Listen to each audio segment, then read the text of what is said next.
I'm positive that they will eventually get their money. I hope it's going to be no more than 60 days after July the 1st, after we complete the roll.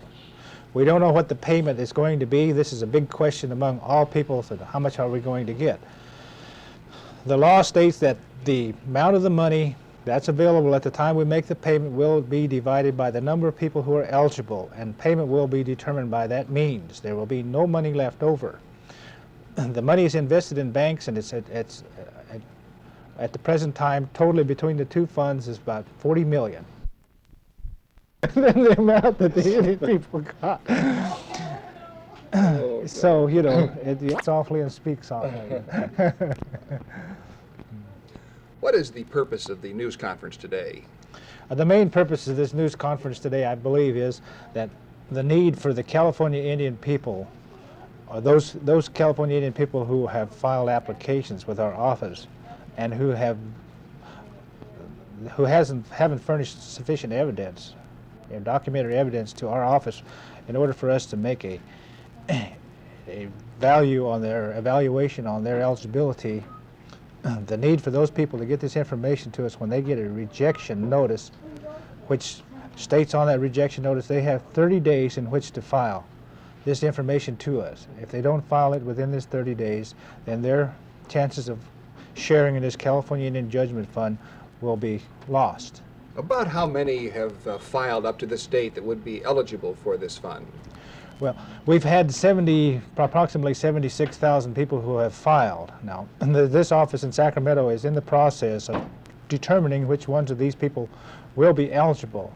Up to the present time, up to the end of this last month, we've had about 56,000 people who have been determined eligible. We've had 1,200 people who have been rejected. We have 1,700 people who are of mixed ancestry. You know, there are some Indians, California Indians, who are excluded from this $29 million payment because their lands that overlap into California are also connected with claims in Arizona, Oregon, Northern California, Nevada.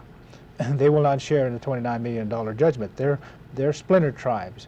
We have people in that category who are half California Indian, as we refer to them, and half splinter, who has to make a selection on whether they want to go with the claim of the tribe that is a splinter or the claim of the tribe that's California Indian. We have 1,700 people in that category who has to make a selection. The process is being done at the present time as far as them making selections. How are people able to verify that they're eligible for this? There are three basic ways in which you can be eligible to share in this payment.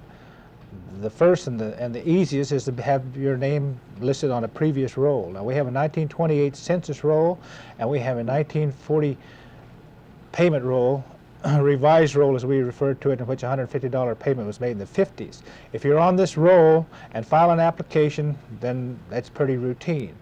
Now, the law also says that if you have a lineal or collateral relative on this roll, then and you file an application and you furnish the necessary documentary evidence to establish this relationship, then you're eligible. The last and the most difficult is to trace your ancestry back to an Indian in California in 1852.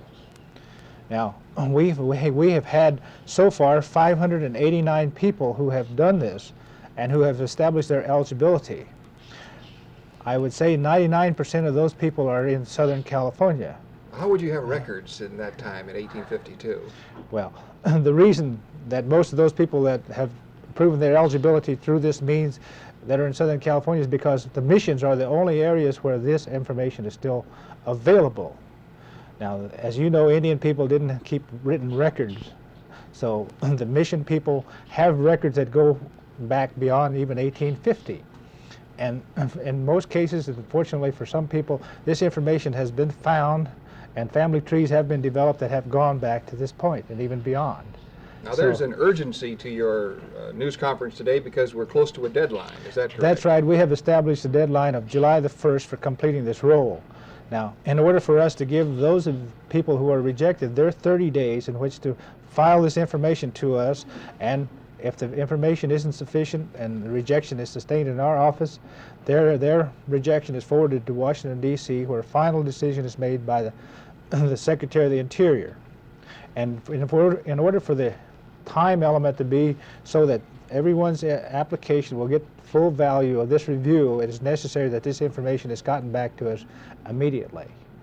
Do you believe that all of those who are eligible will eventually get their... Eventually will be eligible. We don't know how many of those people are going to choose to go with that tribe that is not considered California Indian and will share in a different claim. So therefore, we are unable to make a determination at the present time on how large